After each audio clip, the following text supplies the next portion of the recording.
Welcome to the Scenic Route with me, Victoria Stewart, where we talk about the road less traveled, especially the road less traveled that maybe you didn't expect yourself when we were imagining our lives as kids in college, wherever else you might have been when you were dreaming about your future. And today I'm very excited to have Michelle MacNeil, a systems business coach. We met on LinkedIn and hit it off because she has an amazing story.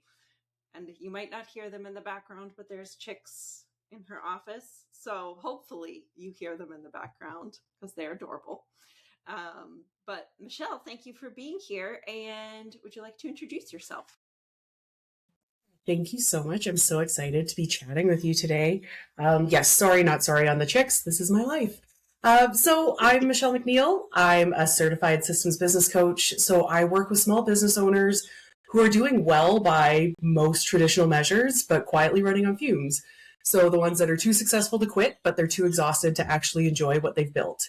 So I run my business from a small hobby farm in rural Alberta, Canada, which means I have chicks in my office and boots on the ground understanding of what it looks like to be going many different directions all at the same time and building systems that can hold up when life gets super chaotic. Because whether you're a business owner or a hobby farmer, that's basically all the time. So the short version is I believe that most business owners aren't struggling because they're bad at business. They're struggling because their infrastructure hasn't kept up with their ambition. And that's a systems problem. And those are my favorite kinds of problems to fix. That's awesome. I think that kind of is like none of us are bad at money. Like when I talk about money, it's we don't have the education. We have too many stories of being told that money is bad, we are bad, all these things that actually are the root problem. So, and like the idea that the problem is lack of systems, it's an actual thing you can solve rather than, Yeah, oh, there's something about business that I, as a business owner, just will never ever get. Like, how completely. empowering. Yeah, we don't go into business because we're good at business, but the Yeah. good news is business is solvable. Yeah. Yeah. There's a reason that there are systems that have been created that work, right? So, well, I am curious, and I'm sure everybody else is about the hobby farm, but how did you, when you were a kid, or maybe when you were going to college, how did you see your life going? Like, did you expect to be in a different place than you are now, or were you kind of aiming in this direction? God, I had no idea where I was going. I still don't know what I want to do when I grow up. I irks my dad to no end. I am a college dropout. I spent 3 years doing accounting to be like, I don't like this.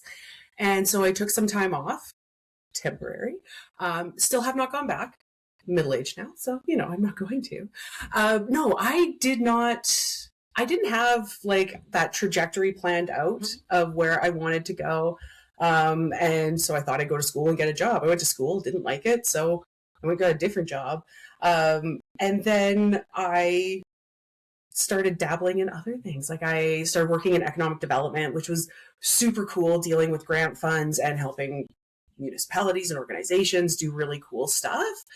But if someone's like, when you're in your early 40s, you're going to be living on a farm in the middle of nowhere, Alberta, I would be like, no, I'm not. Don't be silly. Like, who told you that? But here I am.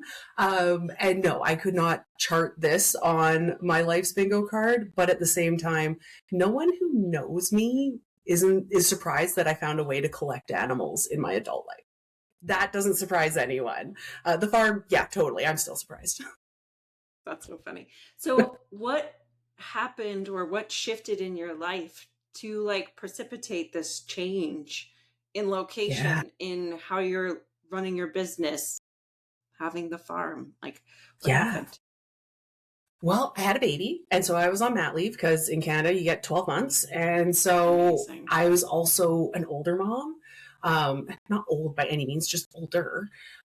So most of my friends at that time either had older kids or were kid free by choice. So all of a sudden I was I can't remember how old I was, but I was mid-30s with an infant. And I was like, I need socialization. I'm bored. I don't know what to do. So I started taking contracts during my mat leave just for stuff to do. I love what I do. So I was freelance. I was doing freelance business coaching. I was freelance writing business plans for people, just kind of whatever was floating around. And a little bit into that, I was like, I don't want to go back to work. Like, if I can make this work, I don't want to go back to work. And so we kind of sat with that for a bit. And then COVID happened. Right when I decided I'm not going back to work, COVID happened 2 months later. So I was like, okay, well, I really don't have a job now. So we're just going to go with it. And we had been planning on moving out of the small town we lived in anyways. And then COVID happened. So kind of threw everything into a tailspin. Yeah. And so we weren't able to sell our house, and we kind of sat around for like first couple lockdowns and all that. And so I like to joke and say COVID made us do it, but we were just so itching to get out of there. And then when we were looking, it was peak COVID. So things were selling so quickly. We couldn't even get in to see places before they were getting offers. Wow. And so that was like a super fun and stressful time. I like to pretend didn't happen. We were between houses with a toddler and 2 small puppies for almost 3 months. On the in-between, yeah, it was not my most favorite time. But then we landed here and the magic started to happen. It was planned out, but it wasn't fully planned out. We had no idea what we were getting into. We were just tired of being in lockdown in a house we didn't want to be in, and we wanted some space without having any inkling of an understanding what goes along with the space. Sometimes you got to be in it to like start to figure out, like, you could have watched 1,000 YouTube videos, and until you're like trying to implement things, I mean, they almost mean nothing, right? You're like, oh, pretty much. That's cool. That's cool. And, doing that kind of research might have talked us out of it. That's true. You'd be like, never mind. We don't have those skills. Never mind. And lucky for us, there's YouTube to help teach us those skills. Yes. Well, and I think, and I'm curious if this resonates with you, but did you guys go in with like a beginner's mindset where like, let's just learn this stuff? Because I know that for me, I sometimes have a really hard time being like, hey, I worked for the Navy for 20 years. I'm going to be good at everything I do. And I'm like, but you've not learned this thing. And still I'm like, why can't I figure this out? It's because you're new. And constantly catching ourselves being like, why can't we do this? Well, because you've never done it before. But, ignorance was bliss when we got here. We got here and just went to town. We did as much as we could, as fast as we could. And the first 6 months was just amazing. And then we were like, oh no, what have we done? And then we had to make sense of everything we'd done. And then it took us about 3 years to undo all the rash decisions we made into decisions that really worked well for us. And now things function well. But yeah, she was a hot mess coming in. I feel like anytime you start something new, it starts that way. Unless you have like some magical powers of planning that you're like, and then this, and then this, and then this. Or some self-restraint. Like, we were both so excited about different things out here that we just did. And, was it the best way of doing it? Probably not. We had a lot of fun, and we learned so much so fast that I think we're actually probably in a better position than if we had taken it low and slow. Mm-hmm. You could challenge me on that. I could be totally wrong, but I'm going to stand by it because that's my experience. Well, it's your experience in your life. You can say exactly what you like. Makes me feel better about how crazy it was. Yes. Well, and right, like sometimes you run out of energy when you stretch things out, but when you're like bam, bam, bam, bam, bam, like the momentum can keep you going. Mm-hmm. Yes, and big time. It's like instant gratification. Let's just keep it rolling. Exactly. And it works in business too. Mm-hmm. Yes. So how did this evolution of like, and for a lot of us, COVID was like a big impetus, but moving to this property, doing things yourselves, doing it fast, and realizing, okay, maybe we went a little in the wrong direction here. How did that impact how you work with clients? I get to share all the wonderful things I've learned from doing them the hard way. And I don't gatekeep any of that because I wish someone had been like, hey, Michelle, maybe that's not the greatest idea. Even though I would have done it anyways because I know myself. It's just definitely. But it's also really, I focus on them giving themselves compassion. I had no clue what we were doing when we got out here. The same, I had no clue what I was doing when I started my business. Why would I? Hadn't done it before. And so I take more of a relaxed, experimental approach to things because business is hard enough. And if we take it too seriously, we're not going to get out anyways. So we're all at different spots. It's meeting them where they're at and figuring out what the most important pieces are. It looks different for every business, every stage of business. Every business has different goals, which dictate the different things that should be priorities. And so I find I just meet them where they're at because no matter what kind of mess they have in their business, I've seen something worse. Today might be the first day this week I don't have poop on me. And just because I haven't got out there yet. So their business mess isn't going to scare me. And we can sort through it and make it manageable. That's the whole point. Yeah. So is there like something that you see with most of your clients, how they react to maybe things not going the way they expected, that is like a recurring theme that maybe kind of also gets mirrored in all of our lives, like the expectation of something, or I'm not sure. It's funny because every business and business owner is so unique to them and what they're doing and what their goals are. And so their problems are fairly unique, but they all follow the same themes. So while that specific problem and how they're seeing it and how they're trying to work through it is very specific to them, they all follow the same themes.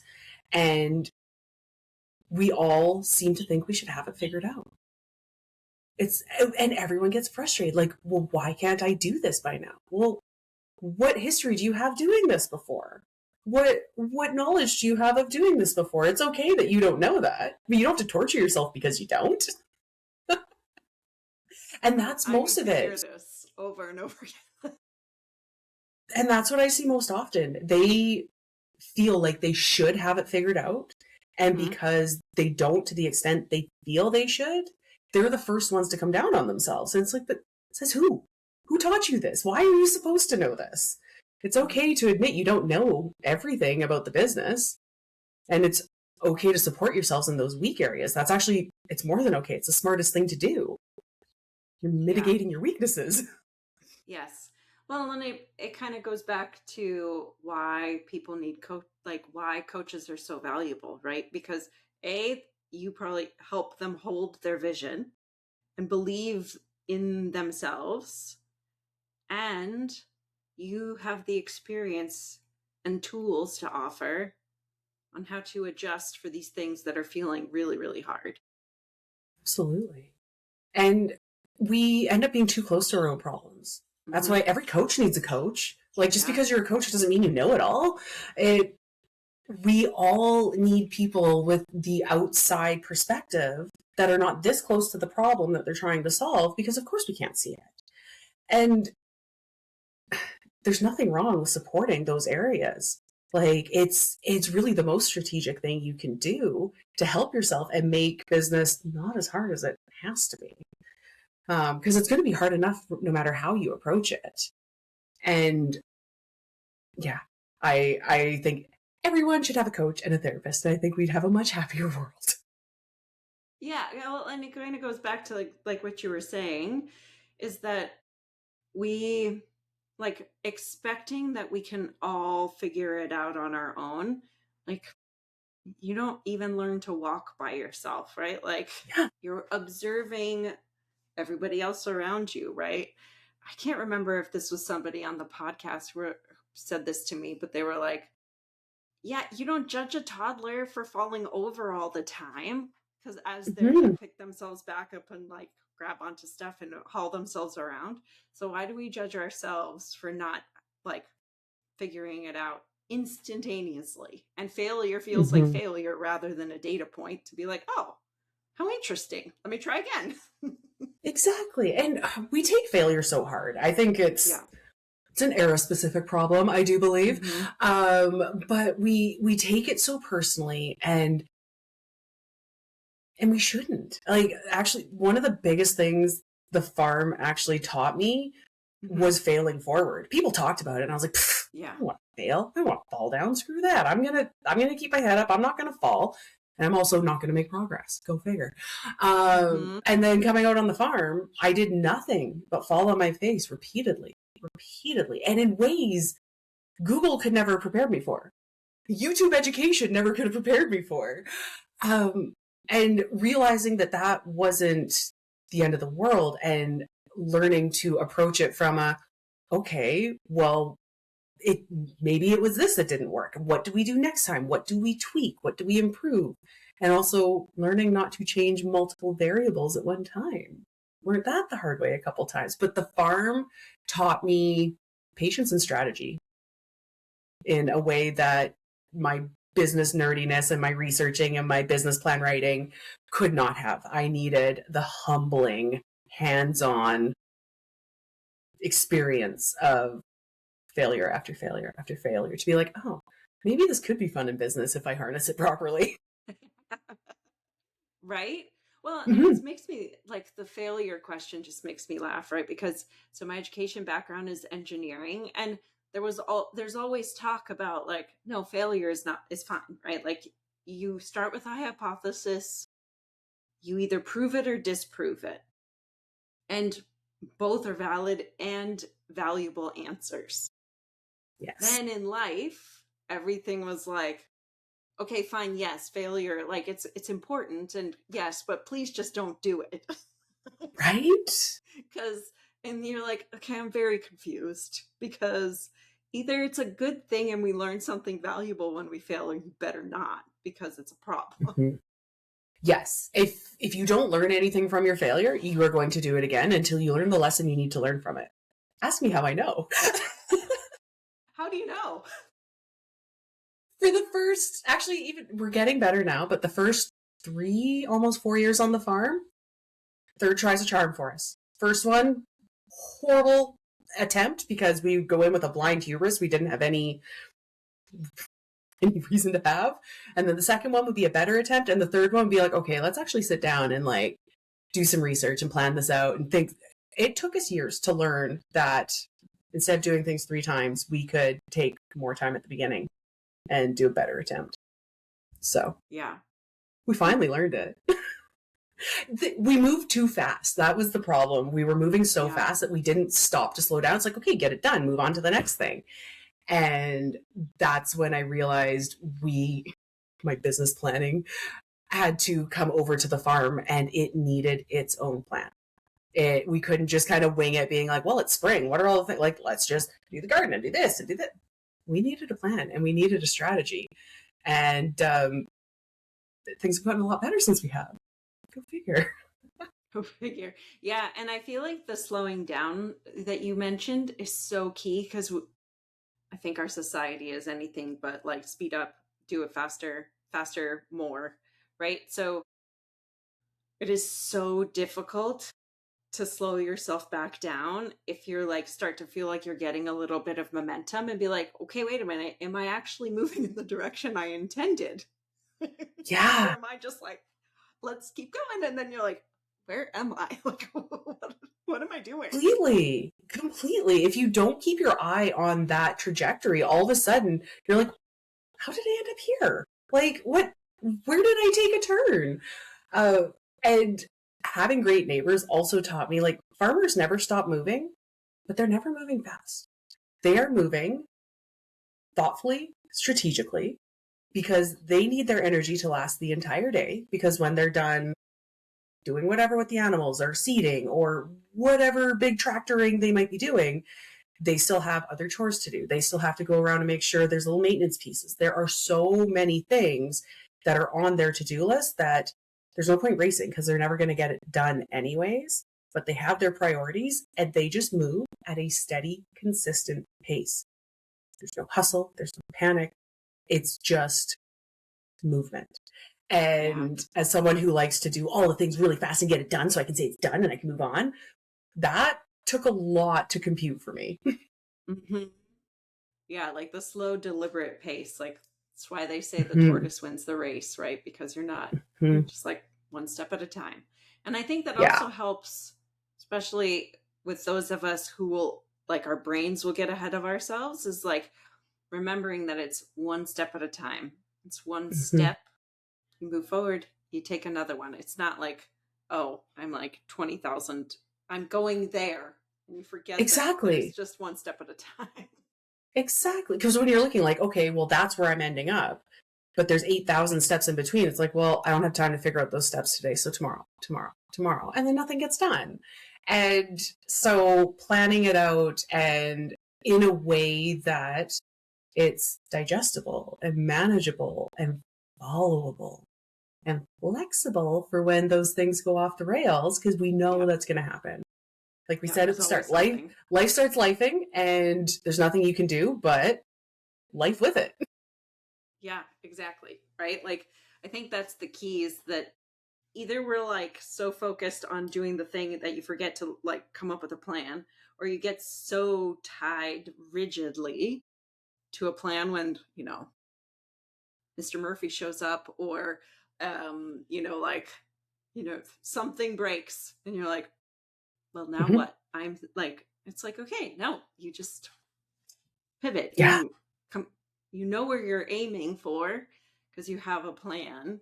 And now let's come up with another way to get there, because this one thing didn't work. And there's always going to be things coming up that you need to react to. That's just life. If you're constantly in reactive mode to the same things over and over and over, that is data telling you have a systems problem. Yeah. Because things are going to come up, you deal with it, you move on. But if it's the same recurring issues, now you're firefighting a fire that you set yourself by not solving it last time. Yeah.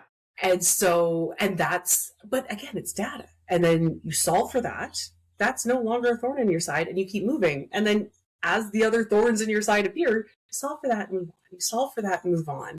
And that's where those momentum pieces come in. It's like, okay, well, this happened, but because everything else is being handled, I can fix that problem and move forward. I don't have to react because it's not something that needs a big reaction. It's like, okay, this is what happened, solve for that, move forward.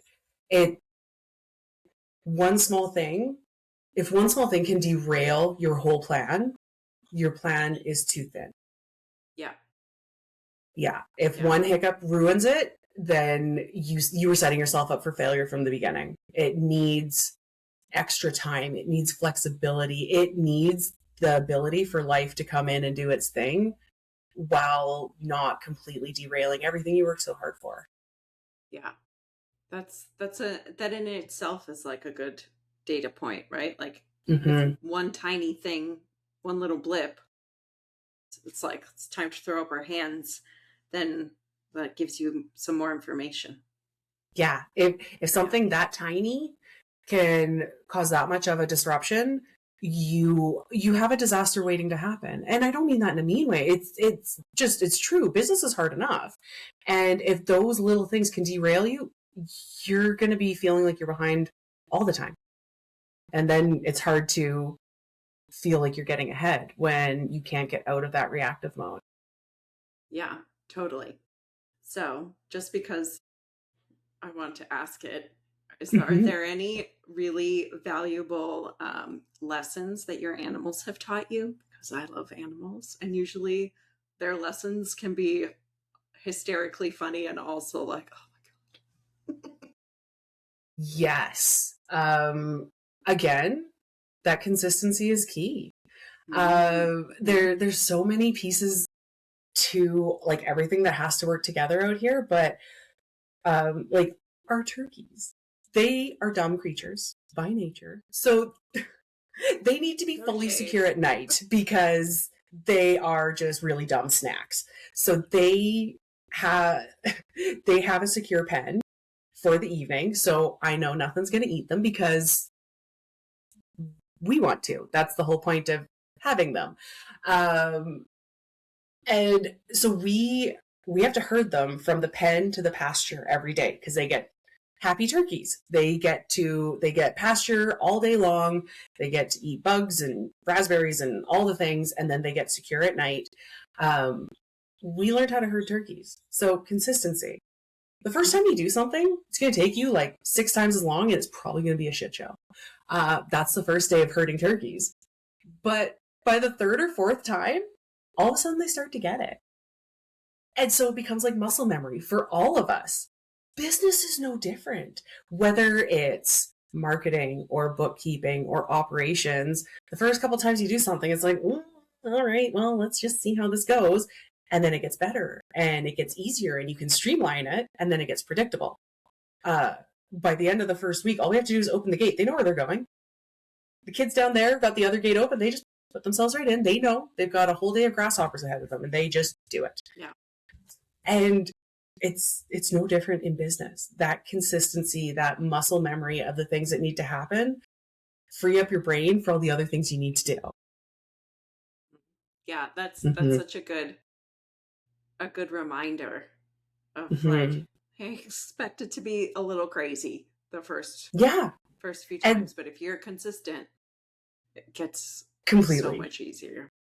And then knowing your non-negotiables in business. Non-negotiables, or even I like to call them minimum standards. So on the days that like everything's going sideways, what are the minimum standards? Like my emails get responded to, I do my client meetings, I respond to whatever has to be dealt with.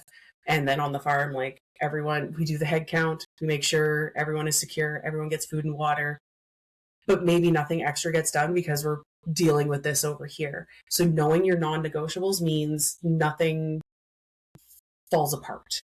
It means the bare minimum to keep the lights on and the wheels on has been done, and tomorrow's a new day. And building that in so you don't have to be like, oh my God, I have nothing done today, I'm so behind. It's like, you know what? Minimum standards held. Tomorrow, I know what needs to get done and I'll get on it tomorrow. But I'm not going to spend the night stressing about it because I worked all day and I farmed all day and now I need to recoup so I can do it again tomorrow. Yeah. Kind of goes back to your comment about farmers moving slowly. Like they're doing everything. They've prioritized the things that have to get done. If they get to the bonus actions, amazing, but the important things get done. The same. Exactly. Like taking the time to figure out, okay, what are the things that I want to make sure I always get done and I do them first.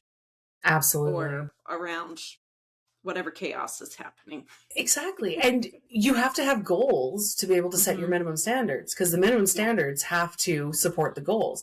The important stuff also supports the goals, but if the minimum standards aren't supporting the goals, then the minimum standards aren't doing the job. Right. Yeah.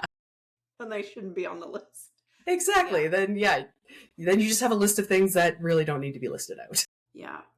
So interesting. Yeah. The way you talk about it, it's like, oh yeah, it totally makes sense. But like slowing down to think of it this way. Necessarily like intuitive because you get so wrapped around the axle of getting the things done that you maybe haven't even considered what are the important things for me to do every day. Or exactly. That they that's captured. That's where business owners get stuck. They're working so hard. Like this is not a lack of effort or energy or commitment to their business, but when they're spending their time reacting to things and putting out fires, there's no intentionality to the other pieces being done. They're building the business with what's left over. And that doesn't work. Like, what do you have left over at the end of the day? I have nothing. I flop into either the couch or bed and I'm gone. Like, I've got nothing at the end of the day. Why would I be trying to do my very important strategic business work then on the fumes of what's left? My business and the harder stuff on the farm needs like peak Michelle brain energy. Like like evenly caffeinated with enough sleep and with a clear schedule on the ball, Michelle. Like it's so yeah, and it's finding how to fit that all in a way that keeps you sane and also allows the happiness to be in it. Because if we just create a prison of our own making, like what's the point? Just go get a job. Then at least Yeah. you know And where then your you don't have paycheck's to be coming from. responsible either. Right? Yeah. Yeah. So I think this leads in nicely to what you have coming up at the end of the month. And because, like, I'm curious how you build in coming up with the plan so that then you can be responsive to real life, like in your life, in the business, things shifting around, or you needing to be like, okay, we need to rethink this a little bit. Like, how do you build that time in so that there are times to be like, okay, let's look ahead, let's look back. What needs, how should this look? Absolutely. So we have to have goals for our business. We have to know where we're going. We need that endpoint on our map of knowing what we're working towards, whether it looks the same when we get there or we take some fun detours or whatever. We need that process of being like, everything I'm doing right now is moving me towards this focal point. But then what if it's a 5-year goal? It's like, okay, well, in 5 years, I'm going to be there. Well, you can't just set a goal and say in 5 years I'm going to be there. You can't even be like, okay, I want to do this, and this in this year. Okay. A year sounds like a long time. And so you'll tell yourself you have time to do it. And then all of a sudden September, October hits. It's like, oh, the end of the year's coming up real fast. And then the scramble hits, the pressure hits.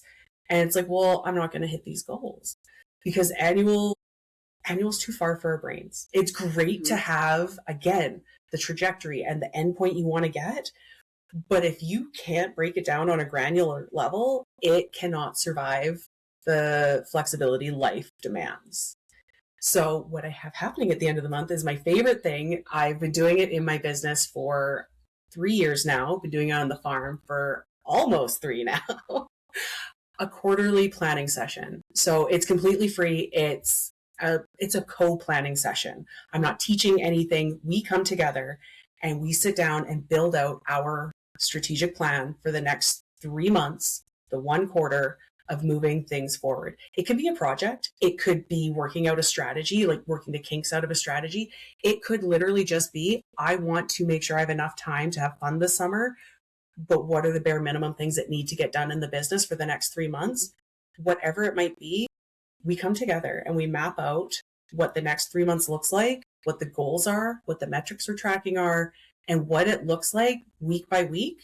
So we have our plan and we can save our brain power for all the fun things we want, either the business building or time off because we are coming into summer, anything like that.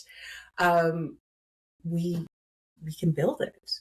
And we can build in the flexibility too, which is why I love doing these because, yeah, we can sit and plan all day long, but I like to help people poke holes in their plan because we tend to plan like we're superhuman. And it's like, I can do all these things. I might get superhuman energy 1 day out of the month if I'm lucky. The rest, mediocre to average. So I need to plan accordingly. And as the woman that laid herself up with a hip injury for a week and a half, I need buffer time and flex time because when life starts lifing, I need to know I can still commit to getting these things done. And so the way I do it, I live and die by my calendar and I have strategic blocks built in that I treat like my most important meetings because now they have to be. Took me a long time to get that attitude about it. People are like, oh, treat it like your most important meeting. I was like, well, how? I have to go make money. But at the same time, you have to build the business or else you're just hustling.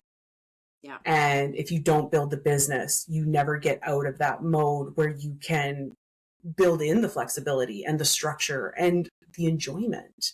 Like if you're just going to build yourself a really crappy job, why are you doing this? Why are you miserable doing your own thing? Right? Uh, so yeah, I live my life in quarters. It made so much sense with the seasonality of the farm as well.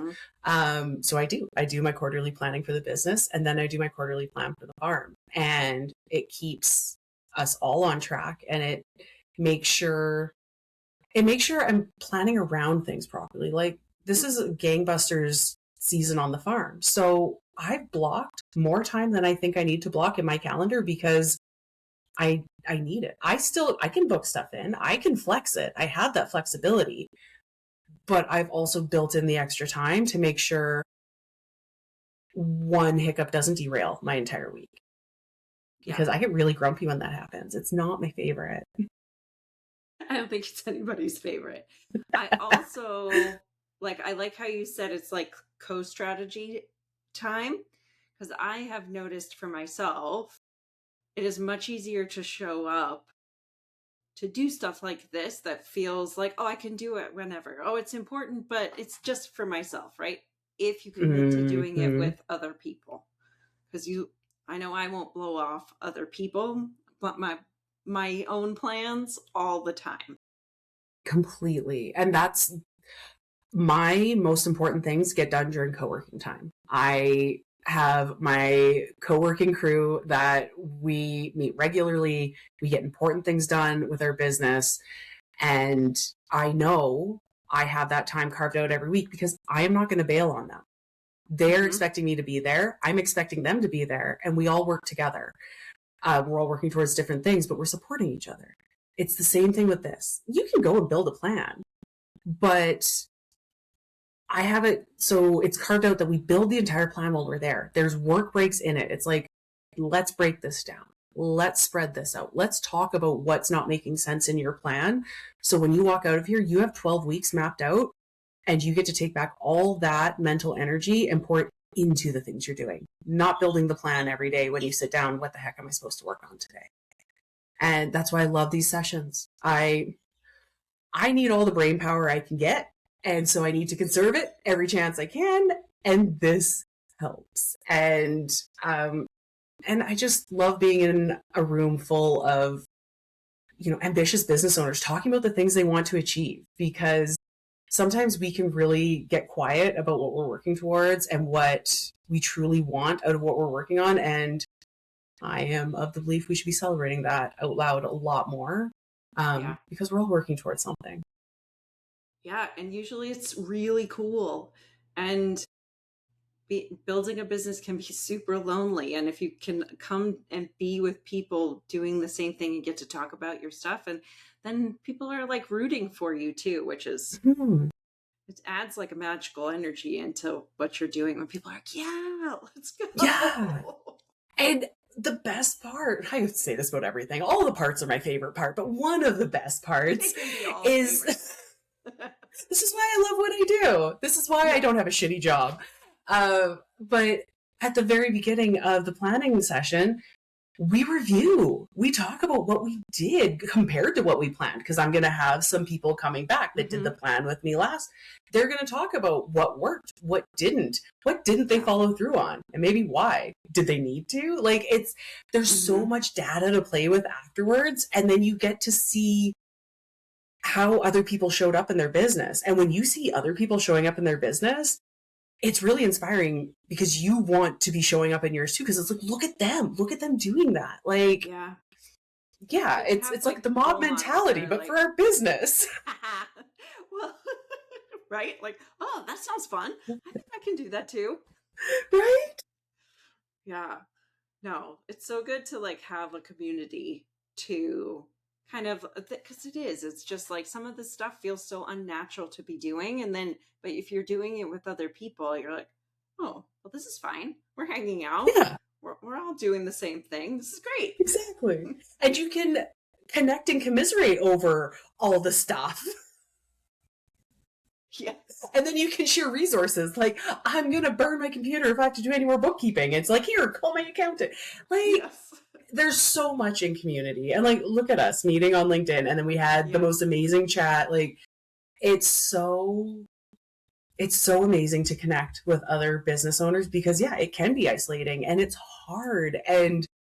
But at the same time, we all work so hard that it's really nice to hear about what other people are working on and hear where they've had hiccups and where they've had success. Like, it's just, all of it is inspiring to me. And this is why we need to spend more time talking about these things and normalizing it all too. Yeah. Yeah, totally. Yeah, I think everybody thinks that everybody else is like a superhero who can do everything all on their own. That's usually not any of us. It's not. It's not. And yet we have these preconceived notions like we have to have this figured out. But again, says who? Who told you that? Yeah. Tell them to shut up. Unless they have a business, they don't get an opinion. No business, no opinion. Well, and like, what would be the fun of it if people actually, like, we're all like living our lives. This is an adventure, right? Like, figuring it out as we go, learning our lessons, being like, wow, I'm really good at this. Wow, I really hate this. And how do like, I adjust my life? completely. And business development is personal development. You can't have one without the other. And what a way to almost like implement trial by fire. Like, Yeah. if you're not willing to develop yourself personally, your business is going to feel really friggin' hard and you're going to get stuck and you're probably going to stay there. But if you can tie it all together and lean into the fact that developing yourself means your business will grow, like, okay, develop me. Let's go. Yeah. It's awesome. So if this is resonating with people, how do they sign up for your quarterly strategy session? Absolutely. So the best place to find me is on LinkedIn or signing up for my emails because all the good stuff goes to the email list, including first access to pictures of baby animals goes on the email list before LinkedIn. Very important. Most important of all things. But there's links to all of it on my LinkedIn, or you can register on my website, which is just michellemacneil.com because it's easy and it's free. There's no replay. It's come in, come live, get out with a plan. And yeah, get some feedback on your plan too if you need it. Amazing. And we'll put all the links in the show notes. People don't need to be like scribbling. Right. How do you spell MacNeil? Right. Yeah. And we'll include your LinkedIn profile link so they can go find that and your website. And is there anything that you wish I had asked you about that we didn't get to talk about before as we wrap? No, I love that question though. It's funny. I was talking with my kid about because she asked really good questions, and I was like, adults don't ask questions like that. Because, kids will ask you, like, what's your favorite dinosaur? Are your shoes as fast as they look? But no, I think you got an excellent question. Right? That's an excellent question. They don't have like a preconceived like idea that somebody's gonna be like, that's a stupid question. Right. And now she's old enough to understand that Google has the answers. So she'll ask question after question and be like, can you look it up? Can you look it up? So she's just like a walking book of knowledge. But no, this was amazing. Thank you so much for You're very welcome. Inviting me into your space. It was my pleasure. And thank you for coming and sharing. So thank you so much. Thanks everybody who has listened. If you like this show, subscribe, rate, and follow, and go check out Michelle's information in the show notes. So thank you so much, everybody.